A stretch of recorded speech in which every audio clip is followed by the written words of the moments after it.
Welcome to Access IIT NEET. आज हम लोग जेईई एडवांस 2023 का पेपर 1 का सेक्शन 1 के पहले 3 क्वेश्चन जो कि मोर देन 1 करेक्ट टाइप के क्वेश्चंस थे उनके सॉल्यूशंस देखेंगे और इन डेप्थ एनालिसिस करेंगे कि कौन कौन से कॉन्सेप्ट पूछे गए थे और कैसे आपने जो कॉन्सेप्ट्स पढ़े हैं उनको इन टाइप के क्वेश्चंस में अप्लाई करना है। तो जो फर्स्ट क्वेश्चन था सेक्शन 1 का, वहां से हम लोग स्टार्ट करते हैं। ये क्वेश्चन जो है वो काइनेमेटिक्स से था। इस क्वेश्चन में क्या पूछा गया था, रीड करते हैं इसको जल्दी से। अ slide with a frictionless curve surface which becomes horizontal at its lower and is fixed on the terrace of a building of height 3h height का एक बिल्डिंग है, उसके ऊपर ये स्लाइड रखा हुआ है जो कि फ्रिक्शनलेस है। और उसके बाद हमें दिया है कि एक स्फेरिकल बॉल है जिसका मास m है, उसको यहाँ से रिलीज किया गया, रेस्ट से रिलीज किया गया है h हाइट से, और ये ग्राउंड जो टेरेस का टॉप है उसके वहां तक पहुंच रहा है। और वहां पहुंचने के बाद the ball leaves with the velocity of you not x cap करके लिखा है, मतलब इस डायरेक्शन को यहाँ पे एक्स कैप लिया गया है और ये जेड कैप होगा। Falls on the ground at a distance d from the building से d डिस्टेंस पे जाके फॉल भी करता है, मेकिंग एन एंगल थीटा। तो इसका जो वेलोसिटी है उसका एंगल कितना है, थीटा है, जब ये कोलाइड करेगा ग्राउंड से। It bounces up with velocity v vector, एक v वेलोसिटी से फिर से बाउंस बैक करता है और फिर एक मैक्सिमम हाइट h1 तक रीच कर रहा है। ये उतना ही हाइट वापस नहीं रीच कर रहा है, ये हमें दिखा रहा है कि यहाँ पे इसका किनेटिक एनर्जी लॉस हुआ है, मतलब कि ये इनइलास्टिक कोलिजन को रिप्रेजेंट कर रहा है। The acceleration due to gravity हम g ले सकते हैं। कोफिशिएंट ऑफ रेस्टिट्यूशन जो है हमें 1/√3 दिया, यहाँ पे जो कोलिजन होगा ग्राउंड का कोफिशिएंट ऑफ रेस्टिट्यूशन 1/√3 है। Which of the following statements are correct, इनमें से कौन कौन से स्टेटमेंट्स करेक्ट हैं ये हमें बताना है। तो ठीक है, हम फर्स्ट जो बिट है, फर्स्ट हमारा जो ऑप्शन है वहीं से हम स्टार्ट करते हैं। उसमें बोला गया यू नॉट फाइंड करने के लिए। तो यू नॉट फाइंड करना काफ़ी ईजी है, आपको दिखाई दे रहा होगा। सबसे पहले अगर हम ऑप्शन ए को सॉल्व करने की कोशिश करें तो इसमें इस पॉइंट को हम पॉइंट 1 ले लेते हैं और इस पॉइंट को 2, तो हमें पॉइंट 2 पे जो वेलोसिटी हो जाएगा वो फाइंड करना है। क्लियरली यहाँ पे फ्रिक्शनल फोर्स नहीं है, सिर्फ ग्रेविटेशनल फोर्स एक्ट कर रहा है और नॉर्मल रिएक्शन का जो वर्क होगा वो जीरो होगा, क्योंकि वो हमेशा परपेंडिकुलर रहेगा वेलोसिटी के, किसका, जो बॉल है उसके वेलोसिटी के परपेंडिकुलर रहेगा। यानी यहाँ पे कोई भी जो है नॉन कंजर्वेटिव फोर्स नहीं है और यहाँ पे अदर फोर्सेस का वर्क डन जीरो है, तो हम यहाँ मैकेनिकल एनर्जी कंजर्वेशन अप्लाई कर सकते हैं।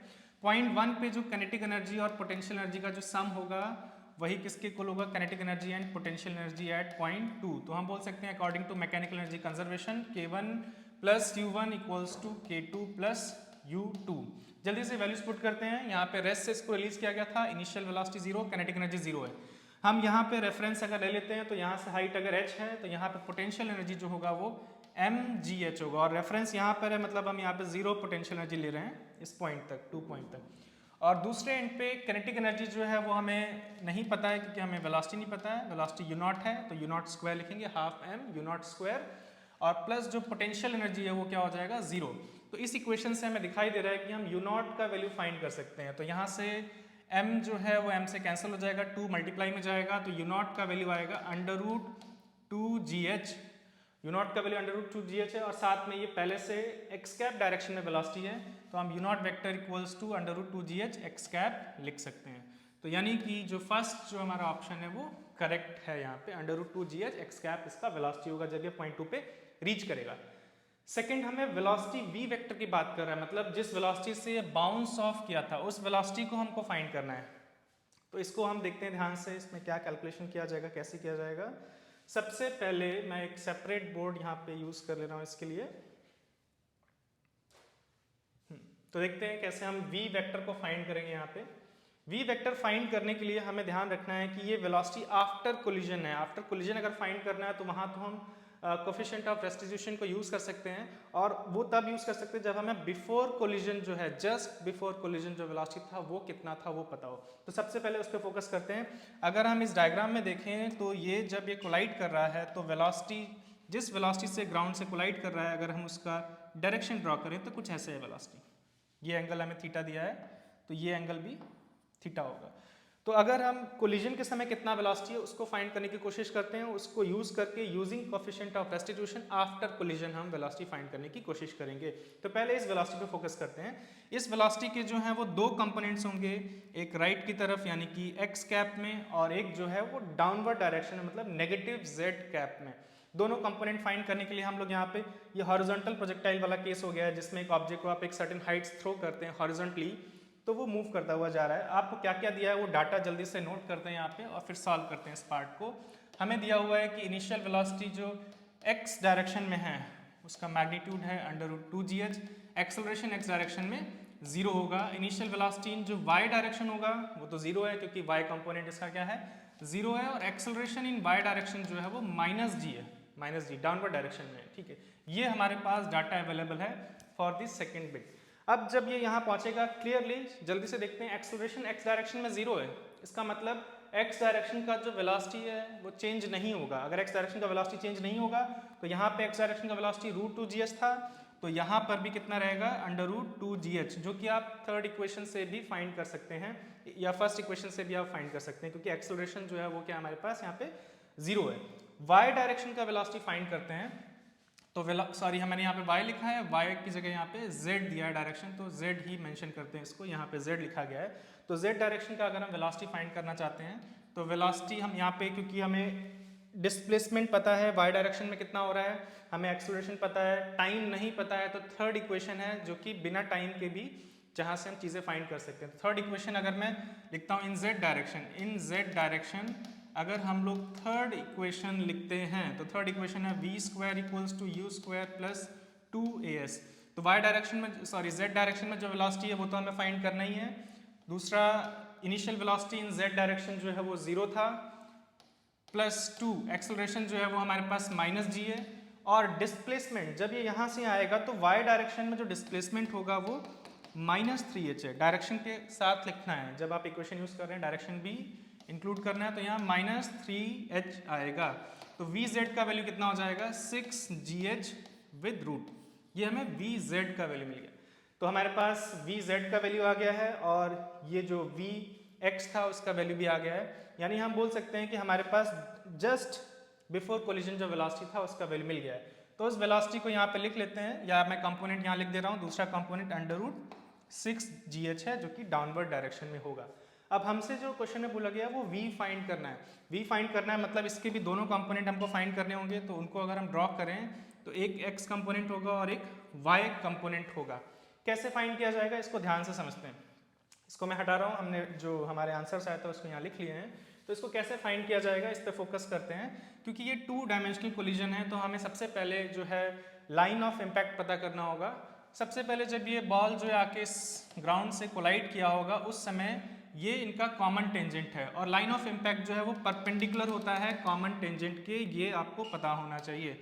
लाइन ऑफ इम्पैक्ट जो है परपेंडिकुलर होता है कॉमन टेंजेंट के। तो जो कोफिशिएंट ऑफ रेस्टिट्यूशन है वो क्या होता है, it is the ratio of velocity of separation along the line of impact. मैं शॉर्ट में इसको लिख रहा हूँ, velocity of separation along the line of impact. Line of impact के अलोंग जो वेलोसिटी ऑफ सेपरेशन है divided by velocity of approach along the line of impact. 2 dimensional collision में लाइन ऑफ इम्पैक्ट फाइंड करना बहुत ज़रूरी है अगर आप कोफिशिएंट ऑफ रेस्टिट्यूशन का यूज़ करना चाहते हैं। तो क्योंकि कॉमन जो टेंजेंट होता है जब कोलिजन होता है उसके परपेंडिकुलर होता है हमेशा लाइन ऑफ इम्पैक्ट, तो ये हमारा लाइन ऑफ इम्पैक्ट है। और जो कोफिशिएंट ऑफ रेस्टिट्यूशन है velocity of separation along the line of impact और velocity of approach along the line of impact, इसका रेशियो होता है। दूसरी चीज़, अगर line of impact, line of impact का मतलब है जिस डायरेक्शन में फोर्स अप्लाई किया गया होगा दोनों ऑब्जेक्ट्स ने, तो ग्राउंड ने बॉल पे ऐसे फोर्स लगाया होगा और बॉल ने ग्राउंड पे डाउनवर्ड डायरेक्शन में, और क्योंकि बॉल के पास एक एडिशनल वेलोसिटी राइट की तरफ था तो वो ऊपर की तरफ जाएगा और राइट की तरफ, 2 वेलोसिटी है इसीलिए इस तरह से मूव करके गया, इस ट्रेजेक्टरी से मूव करके गया है।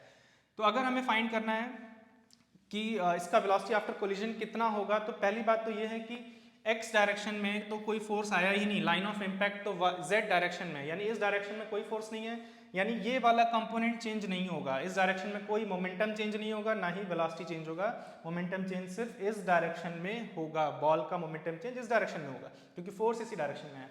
यानी हम बोल सकते हैं कि जो हमारे पास v का जो x कंपोनेंट है वो अभी भी √2gh है, ये जो वेलोसिटी है इसका x कंपोनेंट वो √2gh रहेगा x कैप में। अब हमें फाइंड करना है y कंपोनेंट हमारा लाइन ऑफ इम्पैक्ट के अलोंग है, तो हम ये फार्मूला यूज कर सकते हैं, कोफिशिएंट ऑफ रेस्टिट्यूशन 1/√3 दिया है।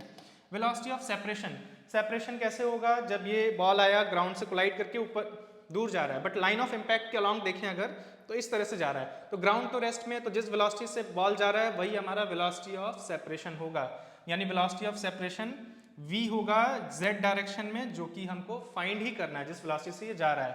वैसे वेलोसिटी ऑफ सेपरेशन क्या होता है, दोनों ऑब्जेक्ट्स के वेलोसिटी का मैग्नीट्यूड जो हम सब्ट्रैक्ट करते हैं velocity along the line of impact, तो ग्राउंड के लिए वो वेलोसिटी तो जीरो है, divided by velocity of approach. Velocity of approach कितना है, ग्राउंड रेस्ट में था और एक इसने ग्राउंड को along the line of impact किस वेलोसिटी से अप्रोच किया है, √6 g, तो यहाँ पे डिवाइड में आएगा √6 g। तो यहाँ से हमें Vz मिल जाएगा, Vz का वैल्यू आएगा, ये ऊपर जाएगा √6 g डिवाइडेड बाय √3, और इसको अगर हम लोग सॉल्व करते हैं तो हमें मिलेगा √2 g। तो मैग्नीट्यूड तो सेम है, इस डायरेक्शन में भी वेलोसिटी कितना है, वेलोसिटी का कंपोनेंट √2 g है। इसको वेक्टर फॉर्म में लिखते हैं, v वेक्टर इक्वल्स टू, ये x कैप में है तो √2 g x कैप, और ये z कैप में है तो प्लस √2 g z कैप, दोनों में से कॉमन आएगा √2 g, बचेगा x cap plus z cap. तो ये हमारा जो है वो सेकेंड बिट का आंसर होना चाहिए था, बट हमारे पास यहाँ पे माइनस दिया हुआ है जो कि गलत हो गया। और आप ये डायरेक्ट भी बता सकते थे कि जो z कंपोनेंट है वो नेगेटिव नहीं हो सकता आफ्टर कोलिजन, तो अगर हम इसके कंपोनेंट्स बनाएंगे तो z वाला तो पॉजिटिव होना चाहिए था, तो वैसे ही ये ऑप्शन जो है वो गलत है। अब आते हैं हमारे पास जो थर्ड ऑप्शन है, थर्ड केस को देखते हैं। थर्ड केस में हमें थीटा फाइंड करने के लिए बोला गया, मतलब ये एंगल फाइंड करने के लिए बोला गया है। ये एंगल अगर आप ध्यान से देखें, आप वेलोसिटी की हेल्प से फाइंड कर सकते हैं, क्योंकि हमें यहाँ पे वेलोसिटी के दोनों कंपोनेंट पता है जब ये कोलाइड किया, और ये दोनों एंगल्स बराबर हैं, तो यहाँ पे हम एक ट्राइंगल कंप्लीट कर सकते हैं जिसका इस साइड, इस वेक्टर का जो मैग्नीट्यूड है वो √6 g होगा। इसको मैं यहाँ पे ड्रॉ करता हूँ, तो हमारे पास जो ट्राइंगल फॉर्म होगा उसको अगर हम ड्रॉ करें तो सबसे पहले कुछ इस तरह से कोलाइड का ग्राउंड से, ये एंगल थीटा है, और ये कंपोनेंट हमारे पास √2 g था, ये वाला कंपोनेंट जो है वो √6 g है। तो इसको डिस्प्लेस करके यहाँ लाते हैं, ये भी कितना होगा, √6 g के ही इक्वल होगा। तो अगर हम यहाँ पे tan थीटा फाइंड करें, ये राइट एंगल ट्राइंगल है, tan theta equals to perpendicular यानी कि √6 g divided by √2 g। √g और √h जो है कैंसिल हो जाएंगे, ये हो जाएगा tan theta equals to √3, this implies that theta equals to 60 degree. तो ये बिल्कुल करेक्ट है, थीटा जो है वो 60 डिग्री होगा जब जिस वेलोसिटी से जो बॉल ग्राउंड से कोलाइड कर रहा है उस वेलोसिटी का जो डायरेक्शन है ग्राउंड से एक्यूट एंगल 60 डिग्री का बनाएगा। इसके बाद हमारे पास जो फोर्थ ऑप्शन है, फोर्थ में बोला गया है कि D और H1 की बात है, D मतलब ये वाला डिस्टेंस हो गया, और H1 ये हाइट आफ्टर कोलिजन जो है कितना हाइट बॉल गया है। तो हमें ये दोनों डिस्टेंस फाइंड करने होंगे, इनका रेशियो फाइंड करना होगा, तभी हम बता सकते हैं कि जो फोर्थ वाला जो ऑप्शन है वो करेक्ट है कि नहीं है। तो देखते हैं कैसे फाइंड किया जाएगा। सबसे पहले D फाइंड करना है, मतलब ये रेंज एक तरह से फाइंड करना है, ये हॉरिजॉन्टल प्रोजेक्टाइल का केस हो गया। इसको फाइंड करने के लिए हमें पता करना पड़ेगा, हम यहाँ पे x डायरेक्शन में सेकंड इक्वेशन यूज कर सकते हैं, बट उसके लिए हमें टाइम चाहिए होगा। तो सबसे पहले टाइम फाइंड करते हैं, इसको पॉइंट 2 से इस पॉइंट को 3 मान लेते हैं, पॉइंट 2 से पॉइंट 3 तक आने में कितना टाइम लगा होगा वो फाइंड करते हैं। और उसके लिए हमारे पास डिस्प्लेसमेंट अवेलेबल है y डायरेक्शन में। डिस्प्लेसमेंट इन y डायरेक्शन जो है वो z डायरेक्शन में -3h है, और इनिशियल वेलोसिटी इन z डायरेक्शन जो है वो 0 था, acceleration in z direction -g है।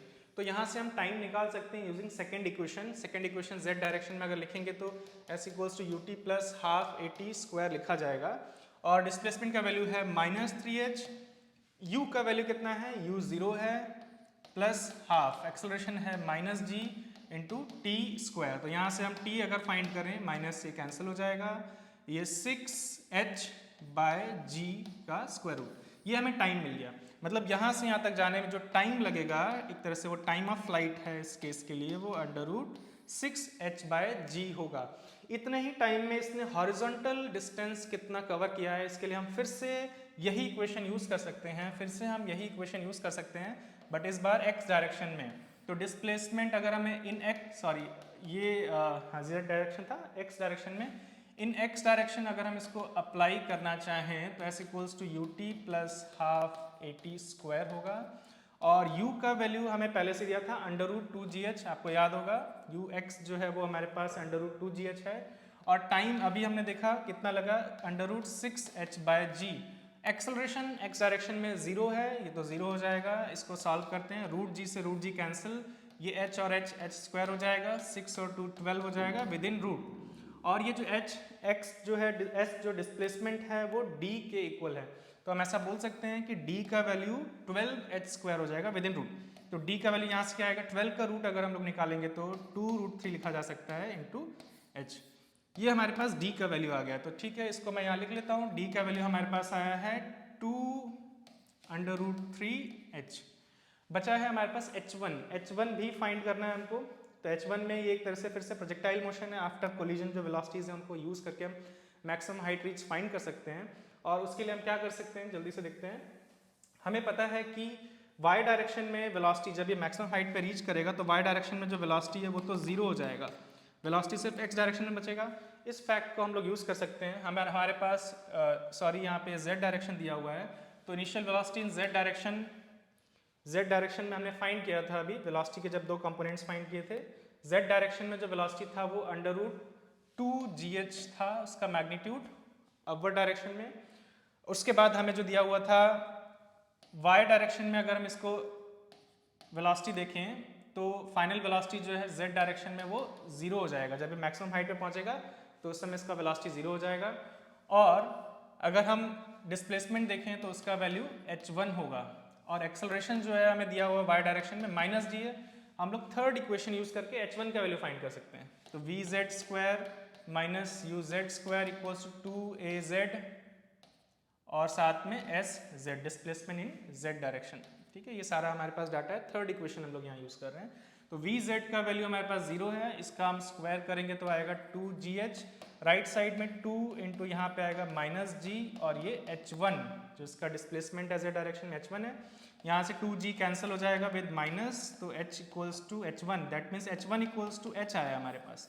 तो हमारे पास h1 भी आ गया है और d भी आ गया है। तो अगर हम रेशियो निकालें d/h1 इक्वल्स टू 2√3h, ये d का वैल्यू हो गया है, h का वैल्यू h1 का वैल्यू h के इक्वल है, ये कैंसिल हो जाएगा और ये 2√3 आ रहा है। और वही हमारे ऑप्शन में दिया, यानी कि हमारा जो फोर्थ ऑप्शन है d वो भी करेक्ट है। यानी कि a, c और d जो है यहाँ पे करेक्ट हैं इस पर्टिकुलर क्वेश्चन में। देखते हैं नेक्स्ट क्वेश्चन जो पूछा गया था more than one correct type का। ये क्वेश्चन जो है वो ऑप्टिक्स से आया है। देखते हैं यहाँ पे क्या पूछा गया। A plane polarized blue light ray is incident on a prism such that there is no reflection on the surface of the prism। तो ये एक प्लेन पोलराइज्ड ब्लू लाइट है जो कि इस प्रिज्म पे फॉल किया है और वो इस तरह से फॉल किया है कि इससे कोई रिफ्लेक्शन नहीं हुआ। जैसे हम जानते हैं कि मोस्टली ट्रांसपेरेंट जो इंटरफेस होते हैं वहाँ पे रिफ्लेक्शन और रिफ्रैक्शन दोनों एक साथ होते हैं। तो यहाँ पे जो है रिफ्लेक्शन नहीं हुआ है बट रिफ्रैक्शन हुआ है। और उसके बाद जब लाइट यहाँ से इमर्ज हुआ है तो हमें एंगल ऑफ डेविएशन 60 डिग्री दिया है। ये ब्लू लाइट था। The angle of minimum deviation for red light for the same prism, इसी प्रिज्म है, सेम प्रिज्म मतलब आप समझ सकते हैं इसके डायमेंशंस जो है वो फिक्स हो गए हैं। और इसका रेड लाइट के लिए जो मिनिमम एंगल ऑफ डेविएशन है वो दे दिया गया, यानी यहाँ पे मिनिमम एंगल ऑफ डेविएशन बन रहा है। Refractive index of the prism material for blue light. Okay, blue light के लिए हमें इसका रिफ्रैक्टिव इंडेक्स दिया हुआ है, म्यू का वैल्यू √3 दिया हुआ है। फिर पूछा which of the following statements are correct. तो फर्स्ट स्टेटमेंट से स्टार्ट करते हैं। The blue light is polarized in the plane of incidence। Okay, तो यहाँ पे हम पोलराइजेशन की बात कर रहे हैं। सबसे पहले क्वेश्चन में दिया है कि लाइट जो है पोलराइज्ड है। अब याद करो जब आपने पोलराइजेशन टॉपिक पढ़ा है तो जब उस पर लाइट जो एक सर्टेन एंगल से अगर फॉल करता है तो जो रिफ्लेक्टेड लाइट है और रिफ्रैक्टेड लाइट है वो पार्शियली पोलराइज्ड होते हैं नॉर्मली, बट एक सर्टेन एंगल पे जिसको हम ब्रूस्टर्स एंगल बोलते हैं, जैसे कि हमने जो इंसिडेंट लाइट दिया अगर हम इसको रिप्रेजेंट करना चाहें तो कुछ ऐसे दिखा सकते हैं कि यहाँ पे जो लाइट है वो पोलराइज्ड है। तो पोलराइज्ड है तो एक तो उसके जो सारे ऑसिलेशन है वो प्लेन ऑफ इंसिडेंस के पैरेलल रख सकते हैं, in the plane of incidence, और मैं डॉट से दिखा रहा हूँ perpendicular to the plane of incidence. तो ऑसिलेशंस ऐसे हैं इलेक्ट्रिक फील्ड्स के और उसके परपेंडिकुलर भी हैं। ये अनपोलराइज्ड लाइट है। जब इसे फॉल करता है तो यहाँ पे रिफ्लेक्शन और रिफ्रैक्शन होता है, पोलराइजेशन में हमने पढ़ा है, और दोनों ही पार्शियली पोलराइज्ड होती हैं। लेकिन एक सर्टेन एंगल जिसको हम ब्रूस्टर्स एंगल बोलते हैं उस पे अगर आप एंगल चेंज करें तो ब्रूस्टर्स एंगल पे एक सर्टेन एंगल पे जो हमारा रिफ्लेक्टेड लाइट है वो कंप्लीटली पोलराइज हो जाता है, कंप्लीटली पोलराइज हो जाता है। और कंप्लीटली पोलराइज होने के साथ साथ जो यहाँ पे इलेक्ट्रिक फील्ड के जो ऑसिलेशंस है, मतलब जो पोलराइजेशन का डायरेक्शन है वो perpendicular to the plane of incidence होता है। मतलब जो ऑसिलेशंस हैं वो perpendicular to the plane of incidence होते हैं एट ब्रूस्टर्स एंगल। अब अगर हमारे पास यहाँ पे एक अनपोलराइज्ड लाइट होता है, जैसे हमें क्वेश्चन में दिया हुआ है कि पोलराइज्ड लाइट है, ये तो अनपोलराइज्ड था, ये हमें पोलराइज्ड लाइट दिया है। अगर पोलराइज्ड लाइट है तो पोलराइज दो तरह से हो सकता है, एक तो प्लेन के पैरेलल यानी कि ये वाला केस हो सकता है, और दूसरा केस हो सकता है इस तरह का पोलराइज लाइट। तो अगर हमारे पास इस तरह का लाइट फॉल करता है तो इस केस में, या हम यहाँ से स्टार्ट करते हैं, इस तरह का लाइट अगर फॉल करता है तो यहाँ पे रिफ्लेक्शन भी होगा और रिफ्रैक्शन भी होगा। मान लेते हैं ये ब्रूस्टर्स एंगल नहीं है, तो रिफ्लेक्टेड लाइट में भी हमें ये वाले जो हैं ऑसिलेशंस मिलेंगे और रिफ्रैक्टेड लाइट में भी ऑसिलेशंस मिलेंगे, क्योंकि ये वाले प्लेन के ऑसिलेशंस तो रहते ही हैं हमेशा, चाहे वो ब्रूस्टर्स एंगल हो या ना हो। जब ब्रूस्टर्स एंगल नहीं होता है तो यहाँ पे जो ऑसिलेशंस है वो प्लेन के परपेंडिकुलर वाले भी एडिशनली होते हैं। जब ब्रूस्टर्स एंगल आता है तो ये ऑसिलेशन जो है वो प्लेन के परपेंडिकुलर वाले यहाँ खत्म हो जाते हैं, सभी जो यहाँ ट्रांसमिट हो जाते हैं, और सिर्फ प्लेन के परपेंडिकुलर वाले जो होंगे वो रह जाते हैं, प्लेन के पैरेलल वाले जो हैं वो ट्रांसमिट हो जाते हैं। तो ये अगर यहाँ पे पोलराइज लाइट जो है वो परपेंडिकुलर टू द प्लेन होता है तो ऐसा कभी नहीं हो सकता है कि हमें रिफ्लेक्टेड रे ना मिले, क्योंकि कुछ ऑसिलेशंस, कुछ जो है इलेक्ट्रिक जो हमारा लाइट है उसका कुछ कंपोनेंट जो है वो रिफ्लेक्ट होगा ही होगा, बिकॉज जो यहाँ पे पोलराइजेशन अगर होता भी है उस केस में हमेशा perpendicular to the plane of incidence ही पोलराइजेशन होता है। लेकिन यहाँ बोला जा रहा है कि हमें कोई भी रिफ्लेक्टेड लाइट नहीं मिल रहा है, इसका मतलब जो हमारा लाइट है वो plane polarise light plane of incidence के ही अलॉन्ग है सारे ऑसिलेशन इलेक्ट्रिक फील्ड के, इस तरह से पोलराइज्ड है। ऐसा क्यों? अगर इस तरह से पोलराइज्ड होगा तो एक केस ऐसा हो सकता है जिसमें कि हमें यहाँ पे रिफ्लेक्टेड रे नहीं मिलेगा। क्यों? नॉर्मली क्या होगा कि यहाँ से कुछ ऑसिलेशंस जो है वो ट्रांसमिट हो जाएंगे इलेक्ट्रिक फील्ड के और कुछ रिफ्लेक्ट हो जाएंगे, यानी हमारे पास जो है पोलराइज लाइट मिलेगी बोथ साइड अगर प्लेन पोलराइज होता है, प्लेन के पैरेलल पोलराइज होता है। लेकिन अगर यहाँ पे ये ब्रूस्टर्स एंगल होता है तो ब्रूस्टर्स एंगल के केस में यहाँ सिर्फ वही ऑसिलेशन जाते हैं जो प्लेन ऑफ इंसिडेंस के परपेंडिकुलर हो, और यहाँ पे कोई ऑसिलेशन अगर प्लेन ऑफ इंसिडेंस के परपेंडिकुलर नहीं हुआ तो कोई लाइट रे नहीं मिलेगी, और ये वही केस है। यानी कि यहाँ पे जो हमारी इंसिडेंट ब्लू लाइट है वो प्लेन के पैरेलल है पोलराइज, इस तरह से पोलराइज्ड है, इसीलिए आफ्टर रिफ्रैक्शन ये लाइट रिफ्रैक्ट तो हो रही है, यानी ये ट्रांसमिट तो हो जा रहे हैं, और यहाँ पे हमें लाइट इसलिए नहीं मिल रही है क्योंकि जो जिस एंगल से ये लाइट रे इंसिडेंट हो रही होगी ये ब्रूस्टर्स एंगल होना चाहिए, क्योंकि ब्रूस्टर्स एंगल पे सिर्फ प्लेन के परपेंडिकुलर वाले ऑसिलेशंस ही ट्रांसमिट होते हैं जो इसमें एग्जिस्ट नहीं कर रहे हैं। दैट मीन्स ये जो हमारे पास ब्लू लाइट है ये ब्रूस्टर्स एंगल से इंसिडेंट हुई है, और साथ साथ इसी वजह से ये प्लेन के पैरेलल, इंसिडेंट प्लेन के पैरेलल पोलराइज्ड है, और इसी वजह से हमें यहाँ पे कोई भी रिफ्लेक्टेड रे नहीं मिल रही है, कोई भी रिफ्लेक्टेड रे नहीं मिल रही है। तो हमारा जो फर्स्ट ऑप्शन है वो बिल्कुल करेक्ट है, the blue light is polarised in the plane of incidence, तभी ऐसा हो सकता है, अदरवाइज ये पॉसिबल नहीं है। सेकंड है एंगल ऑफ प्रिज्म, हमें पूछा गया है एंगल ऑफ प्रिज्म हमें फाइंड करना है कैसे भी करके, जिसको इस एंगल को हम एंगल ऑफ प्रिज्म बोलते हैं।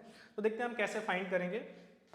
एंगल ऑफ प्रिज्म फाइंड करने के लिए सबसे पहले हमारे पास एक इन्फॉर्मेशन ये है कि एंगल ऑफ इंसिडेंस जो यहाँ ब्रूस्टर्स एंगल के इक्वल है, और ब्रूस्टर्स एंगल का फॉर्मूला होता है tan इनवर्स म्यू, और म्यू हमें दिया है √3, दैट मीन्स ये हो जाएगा tan इनवर्स √3, और tan इनवर्स √3 का वैल्यू होता है 60 डिग्री, यानी कि जो ब्रूस्टर्स एंगल है वो 60 डिग्री है यहाँ पे, यानी एंगल ऑफ इंसिडेंस भी 60 डिग्री है।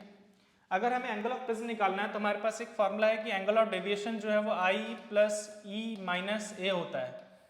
तो अगर हम इसमें डेल्टा I E फाइंड कर सके तो हम A फाइंड कर सकते हैं, और देखते हैं हमारे पास I तो आ गया है, एंगल ऑफ इंसिडेंस मिल गया है। एंगल ऑफ रिफ्रैक्शन फाइंड करने की कोशिश करते हैं। एंगल ऑफ रिफ्रैक्शन कैसे फाइंड करेंगे? हम स्नेल्स लॉ लगा सकते हैं यहाँ पे। तो according to Snell's law angle of refraction क्यों फाइंड कर रहे हैं? क्योंकि उसी की हेल्प से एंगल ऑफ इमर्जेंस मिल सकता है। तो हम इस वाले इंटरफेस पे स्नेल्स लॉ लगाएं अगर, तो sine I by sine R equals to μ2/μ1 होगा, और μ2 का वैल्यू कितना है? √3 है, μ1 का वैल्यू कितना है? 1 है। तो साइन I का वैल्यू 60 है, साइन 60 लिखते हैं यहाँ पे √3/2 divided by sine R equals to √3/1। यहाँ पे √3 से √3 कैंसिल हो जाएगा, तो साइन R का वैल्यू आएगा 1/2। This implies that R1, suppose इसको हम R1 मान लेते हैं, फर्स्ट एंगल ऑफ रिफ्रैक्शन, तो R1 का जो वैल्यू आएगा वो 30 डिग्री आएगा। ठीक है, हमें R1 का वैल्यू मिल गया यहाँ पे, R1 30 डिग्री है, और I जो हमारे पास 60 डिग्री था। तो यहाँ से डेल्टा हमें पहले से दिया हुआ है, डेल्टा हमारे पास 60 है, 60 इक्वल्स टू I हमने फाइंड किया था 60 है, प्लस E माइनस A, 60 से 60 यहाँ पे सब्ट्रैक्ट हो जाएगा, तो E का वैल्यू A के इक्वल है, मतलब यहाँ पे एंगल ऑफ प्रिज्म जो है एंगल ऑफ इमरजेंस के ही बराबर है। तो अब हम कैसे भी करके एंगल ऑफ इमरजेंस फाइंड करने की कोशिश करेंगे। तो हमने R1 फाइंड कर लिया, फिर से ये वाले इंटरफेस पे फोकस करते हैं। यहाँ पे अगर हम लोग नॉर्मल ड्रॉ करें तो कुछ ऐसा बनेगा और ये एंगल को हम लोग R2 बोलते हैं और ये जो एंगल है वो एंगल ऑफ इमर्जेंस होता है। तो यहाँ पे अगर हम स्नेल्स लॉ अप्लाई करें तो sine R2 by sine E equals to second medium का रिफ्रैक्टिव इंडेक्स बाय फर्स्ट। इस बार सेकेंड जो है वो एयर है बाय फर्स्ट, यानी कि म्यू, और म्यू का वैल्यू हमें दिया हुआ है √3। E जो है वो तो A के इक्वल है, साथ साथ R2 को हम फाइंड कर सकते हैं, हमें R1 मिल गया है। We know that R1 plus R2 equals to A होता है। तो R2 किसके इक्वल होगा? A माइनस R1, और R1 हमारे पास 30 है, यानी कि A माइनस 30 जो है वो R2 का वैल्यू हो गया। इसको यहाँ पे पुट करते हैं, साइन यहाँ पे आएगा A minus 30 divided by E का वैल्यू हमने देखा था कि A के इक्वल है, तो यहाँ पे आएगा साइन A, राइट साइड में आएगा 1 बाय √3। क्रॉस मल्टीप्लाई करते हैं, यहाँ से A निकाला जा सकता है, √3 साइन A माइनस साइन 30 और इधर आएगा साइन A। इसको एक्सपैंड करते हैं, साइन A माइनस 30 है, तो इसको एक्सपैंड करना होगा हमको, √3 साइन A कॉस B यानी कि cos 30 minus sine B into cos A equals to sine A, ये हमें दिया हुआ है। तो इसको सिंप्लीफाई करते हैं, ये चीज़ें मैं हटा रहा हूँ, यहाँ पे हम ये फाइंड कर चुके हैं। इसको फर्दर सिंप्लीफाई करते हैं, √3 साइन A और साइन कॉस 30 का वैल्यू आ जाएगा √3/2 माइनस √3 को यहाँ पे मल्टीप्लाई करते हैं, √3 sine 31/2 into cos A equals to sine A आ गया हमारे पास। इसको सिंप्लीफाई करते हैं, ये हो जाएगा 3/2 sine A minus √3/2 cos A equals to sine A। इसको उधर ले जाते हैं, इसको यहाँ ले आते हैं, तो 3/2 साइन A में से साइन A को सब्ट्रैक्ट करेंगे तो साइन A/2 बचेगा हमारे पास, साइन A/2, और राइट साइड में क्या आएगा, √3/2 इंटू कॉस A। तो A से A कैंसिल हो गया, ये साइन बाय कॉस जो है tan हो जाएगा, tan A का वैल्यू हमारे पास आ गया √3। This implies that A is equal to 60 degree, A जो है वो 60 होना चाहिए, बट जो हमारे पास ऑप्शन था उसमें हमें A का जो वैल्यू दिया हुआ था वो 45 दिया है, तो ये गलत हो जाएगा सेकेंड वाला ऑप्शन। A का वैल्यू जो है वो 45 नहीं होगा, 60 होगा। आगे चलते हैं, फिर पूछा है refractive index of material of the prism is for red light is 2। तो अभी हमें रेड लाइट के लिए रिफ्रैक्टिव इंडेक्स फाइंड करना है। अच्छी बात यह है कि रेड लाइट के केस के लिए हमें मिनिमम एंगल ऑफ डेविएशन दिया है, तो रिफ्रैक्टिव इंडेक्स फाइंड किया जा सकता है, क्योंकि एंगल ऑफ प्रिज्म हमारे पास 60 डिग्री आया है, एंगल ऑफ प्रिज्म 60 है। तो यहाँ पे हम लोग मिनिमम एंगल ऑफ डेविएशन का फॉर्मूला लगाएंगे, जैसा हम जानते हैं sine delta m plus A/2 divided by sign A/2 इसके इक्वल होता है μ2/μ1 यानी कि 1/μ। इसका रिफ्रैक्टिव इंडेक्स हमें फाइंड करना है, ये दिया नहीं हुआ है, ठीक है। फाइंड करते हैं, डेल्टा m जो है हमें 30 दिया है और ये 60 दिया है, तो ये हो जाएगा साइन 30 प्लस 60/2 और डिवाइड में आएगा साइन A/2 करेंगे यानी कि 60/2 इक्वल्स टू 1/μ, और ये 90 है, 90/2 यानी कि 45, साइन 45 1/√2, ये 30 sine 30 is 1/2 equals to 1/μ। This implies that μ equals to 1/2 into √2। अगर हम इसको सिंप्लीफाई करते हैं तो ये आएगा हमारे पास 1/2 अपॉन 1/√2। मैंने रेसिप्रोकल कर दिया बोथ साइड, तो ये 1/2 upon 1/√2। Final minus final by initial हमने किया था, यहाँ पे कुछ मिस्टेक हुआ, देख लेते हैं। साइन 30 इज 1/2, साइन 45 1/√2, और इसको रेसिप्रोकल किया तो ये आ जाएगा, यानी कि 1/2 मल्टीप्लाइड बाय √2, यानी ये हमें देगा वैल्यू, यहाँ पे कुछ छोटा सा मिस्टेक हुआ है हमसे, साइन 60 साइन 30 हो जाएगा, sine 30 is 1/2 mu of prism by mu, okay मैंने ये उल्टा लिख दिया है, यहाँ पे mu of the prism by mu of surrounding होता है, mu of prism by mu of surrounding, तो यहाँ पे आएगा म्यू बाय 1, सराउंडिंग हमारा एयर है, म्यू बाय 1 हो जाएगा। तो फिर से इसको थोड़ा सा सिंप्लीफाई करते हैं, साइन 90/5 यानी कि ये 1/√2 हो गया, डिवाइड में 1/2 आएगा equals to mu. This implies that mu equals to √2। तो ये करेक्ट है, हमारे पास जो थर्ड वाला बिट है वो भी करेक्ट है।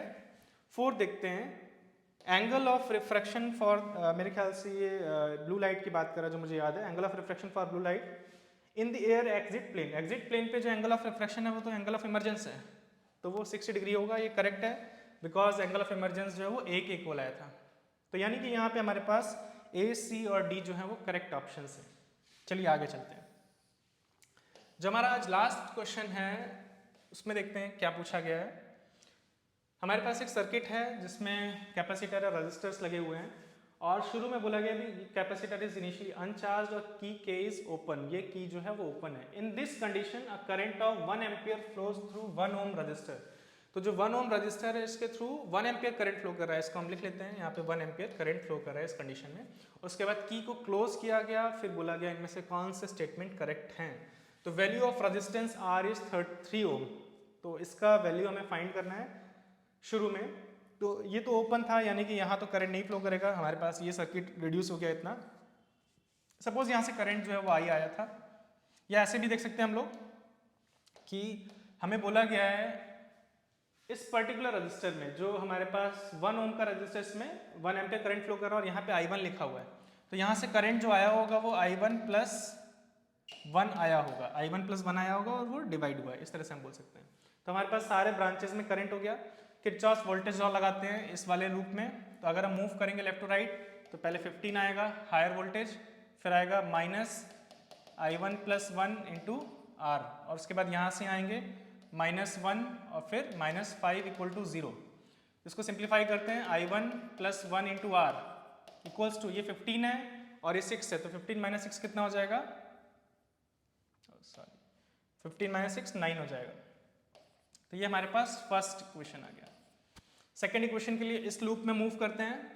तो पहले आएगा 5, हायर वोल्टेज की तरफ गए हम, फिर हम हायर की तरफ जा रहे हैं यानी कि +1 और फिर हम लोअर की तरफ जा रहे हैं कि -3I1 = 0। तो यहाँ से 3I1 किसके इक्वल आएगा, 6 के। This implies that I1 = 2 ampere. I1 हमारे पास 2 एम्पियर आया है। I1 को यहाँ पुट करेंगे हमें R मिल जाएगा। तो I1 को पुट करते हैं इन इक्वेशन 1, तो वहाँ पे आएगा 2 + 1 × R = 9। This implies that 3R = 9 which implies that R = 3 ओम। तो ये करेक्ट है। R का वैल्यू जो है वो कितना होगा, 3 होगा। यहाँ पे हमसे I1 भी पूछा है। ध्यान रखना है यहाँ पे जो की को है T0 टाइम पे क्लोज किया गया है। तो T0 टाइम हमारे लिए 0 टाइम हो सकता है क्योंकि उसके बाद और उससे पहले वाले टाइम में क्या था, ये ओपन था तो यहाँ करंट नहीं फ्लो करता, उसके बाद करंट फ्लो कर रहा है। तो T < T0 मतलब जब हमने इसको ओपन क्लोज नहीं किया था उससे पहले की बात हो रही है। तो उससे पहले करंट सिर्फ यहाँ फ्लो कर रहा था और उस समय I1 का वैल्यू जो हमने फाइंड किया वो कितना आया था, I1 का वैल्यू 2 एम्पियर आया था और यहाँ पे भी लिखा I1 का वैल्यू कितना है, 2 एम्पियर। तो ये भी करेक्ट है हमारे पास। उसके बाद हमसे बोला गया T = T0 + 7.2 सेकेंड, मतलब जब इसको क्लोज किया गया उसके बाद 7.2 माइक्रो सेकेंड, सेकेंड नहीं है माइक्रो सेकेंड है।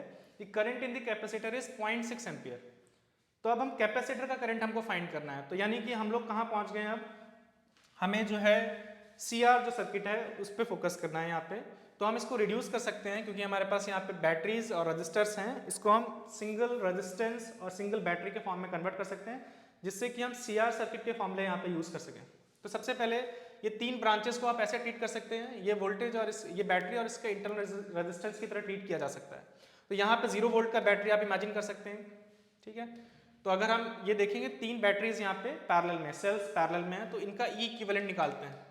वो कैसे आता है, E1/R1 + E2/R2 + E3/R3 divided by 1/R1 + 1/R2 + 1/R3, ठीक है। करते हैं इसको।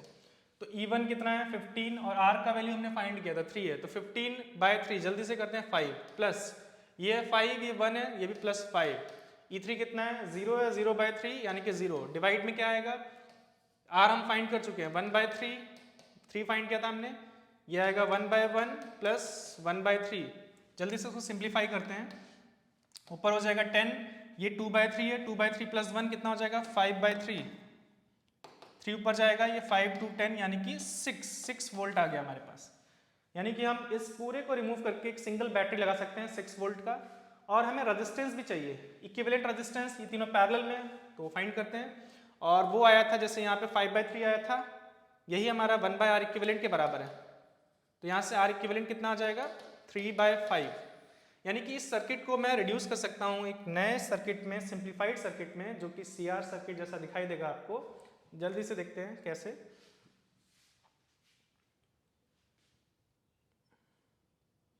जिसमें हमारे पास जो बैटरी है वो कितना 6 वोल्ट का है, तो 6 वोल्ट का सेल लगा दिया हमने, या बैटरी 6 वोल्ट का हो गया।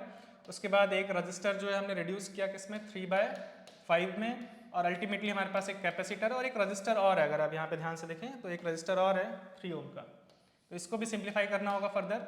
ये 3 ओम का रजिस्टर, इसको ऐड कर सकते हैं, दोनों सीरीज में है। तो फाइनली हमारे पास जो सर्किट आएगा वो 3/5 करना है हमको, 15 + 3 18, तो ये 18/5 हो जाएगा, 18/5 ओम हो जाएगा। ये 6 वोल्ट है, और यहाँ पे हमारे पास एक कैपेसिटर है जो कि 2 माइक्रोफैराड का है, ये क्वेश्चन में दिया। तो ये हमने क्यों किया, क्योंकि हम यहाँ पे अगर कैपेसिटर पे चार्ज निकालना चाहते हैं या करंट फ्लो कर रहा है कितना वो निकालना चाहते हैं, तो CR सर्किट में, सिंप्लीफाइड CR सर्किट में रिड्यूस करना होगा। एक बैटरी या सेल, एक रजिस्टर और एक कैपेसिटर। हमारे पास CR सर्किट का जो फॉर्मूला है, अगर आप चार्ज निकालना चाहते हैं किसी भी टाइम पे कैपेसिटर पे, तो उसके लिए हमारे पास फॉर्मूला है CV1 - e⁻ t/τ होता है, जो कि CR होता है। ये फॉर्मूला आपको पहले से पता होना चाहिए, तभी ये क्वेश्चन अटेम्प्ट हो पाएगा। ये तो चार्ज के लिए हो गया। और करंट अगर हमको फाइंड करना है तो हम इसको सिंपली डिफरेंशिएट कर सकते हैं। तो इसको डिफरेंशिएट करेंगे, I = dq/dt, वो हमें करंट देगा। तो I का वैल्यू कितना आएगा, CV इज कांस्टेंट, 1 का डिफरेंशिएशन 0, माइनस e⁻ t/r का e⁻ t/CR ही होगा, लेकिन मल्टीप्लाई में आएगा -1/CR। डिफरेंशिएशन कर रहे हैं तो मल्टीप्लाई में आएगा, चेन रूल, ये माइनस प्लस हो जाएगा, ये डिवाइड में आएगा। तो I = CV/CR और e⁻ t/CR ये आएगा, ठीक है। तो यहाँ पे C से C कैंसिल हो जाएगा, यानी कि I = आएगा V/R e⁻ t/CR। तो हमारे पास दोनों इक्वेशन है, करंट और चार्ज दोनों ही फाइंड किए जा सकते हैं। अब सबसे पहले हमसे बोले T = T0 + 7.2, तो T0 तो हम T0 0 टाइम है, जब हमने स्विच ऑन किया था, क्लोज किया था, उसके बाद करंट फ्लो किया है कैपेसिटर में, तो वो 0 है। तो अल्टीमेटली यहाँ पे T का जो वैल्यू बोला गया है वो 7.2 माइक्रोसेकेंड लेना है आपको, ठीक है। The current in the capacitor, current find करना, यहाँ पे आ जाते हैं। करंट के लिए हमारे पास सिंपल सीधा फॉर्मूला है, अभी हमने डिराइव किया है। तो अगर हमें करंट फाइंड करना है किस टाइम पे, T = 7.2 माइक्रोसेकेंड, तो पुट करते हैं वैल्यूज को। I = V, बैटरी का वोल्टेज है 6 है, और जो हमारे पास ये है 18 रेजिस्टेंस जो 18/5 है, और e⁻t जो है वो 7.2 माइक्रोसेकेंड है, यूनिट का ध्यान रखना है। CR कैपेसिटेंस का वैल्यू 2 है, R का वैल्यू कितना हमारे पास, इसको अलग से कैलकुलेट करते हैं। CR का वैल्यू 2 × 18/5, तो 18 2 हो गया हमारे पास 36/5, और ये माइक्रोफैराड है, तो हमारे पास CR का वैल्यू भी माइक्रो में आएगा। इसका टाइम का यूनिट जो है, इसका यूनिट सेकंड का होता है, तो माइक्रो सेकंड में आएगा। कितना आएगा 5 7 35, यानी कि 7.2 माइक्रोसेकंड हो गया। तो यहाँ पे भी 7.2 माइक्रोसेकंड हो गया, ये कैंसिल हो जाएगा, और ये 3, यानी कि 5/3, I का वैल्यू आया 5/3 मल्टीप्लाइड बाय e⁻−1। क्वेश्चन में e⁻−1 का वैल्यू दिया हुआ था 0.36 हमें यहाँ पे वैल्यू दिया हुआ है, तो इसको पुट करते हैं। 5/3 मल्टीप्लाइड बाय 0.36, तो कितना हो जाएगा 0.12, और 12 × 5 कितना हो जाएगा 60, यानी कि 0.6, यानी कि करंट का वैल्यू आ गया 0.6 एम्पियर, यानी कि कैपेसिटर में जो करंट फ्लो कर रहा है वो 0.6 एम्पियर है। ये भी करेक्ट है, ये वाला हमारा ऑप्शन भी करेक्ट है। उसके बाद रह गया चार्ज ऑन द कैपेसिटर कब, आफ्टर इन्फिनिट टाइम, मतलब जो मैक्सिमम चार्ज है उसकी बात कर रहा है। इन्फिनिट टाइम अगर हम यहाँ t इन्फिनिटी पुट करते हैं तो ये आएगा हमारे पास Q = CV1 - 1/e⁻∞, और e⁻∞ है, 1/∞ टेंड्स टू 0, तो ये वाला जो है वो 0 हो जाएगा टर्म। तो Q = बचेगा CV। C जो है कैपेसिटेंस हमें पता है 2 माइक्रोफैराड है, 2 माइक्रोफैराड इनटू बैटरी का वोल्टेज कितना है 6 है, दोनों को मल्टीप्लाई करेंगे 12 माइक्रोकूलम, यानी चार्ज जो है वो 12 माइक्रोकूलम है। चार्ज 12 माइक्रोकूलम, करंट हमने जो फाइंड किया था वो 0.6 एम्पियर, दोनों ही करेक्ट आया है। इसका मतलब जो लास्ट वाला ऑप्शन है ये भी करेक्ट है, यानी यहाँ पे चारों ही जो ऑप्शन है वो करेक्ट है। तो ये थे हमारे जो सेक्शन 1 के 3 क्वेश्चंस। जो नेक्स्ट सेक्शन के क्वेश्चंस हैं वो हम नेक्स्ट वीडियो में देखेंगे और